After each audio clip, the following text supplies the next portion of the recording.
சங்க தமிழுக்கு, தமிழ் இலக்கியங்களுக்கு நீங்கள் இசையமைச்சு சில ஆல்பங்கள் வெளியிடணும்.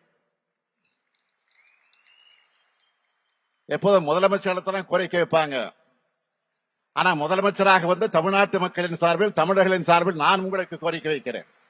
இசைத்துறையில ஆர்வத்தோடு சிறந்த இசையை படைக்கிற இசைக்கலைஞர்களை ஊக்குவிக்கிற விதமா தமிழ்நாடு அரசின் சார்பில் இனி ஆண்டுதோறும் இசைஞான இளையராஜா பேரில் விருது வழங்கப்படும் மகிழ்ச்சியோடு அறிவிக்கிறேன்.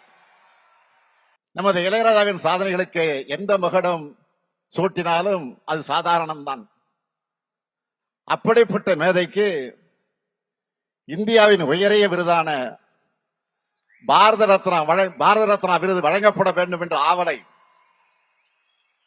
இந்த மேடையில் நின்று உங்கள் அனைவரின் சார்பில் தமிழ்நாட்டு மக்கள் மட்டுமல்ல உலகெங்கும் இருக்கக்கூடிய ராஜாவுடைய ரசிகர்கள் சார்பில் இந்த விழாவிலே நான் தெரிவிக்க விரும்புகிறேன்.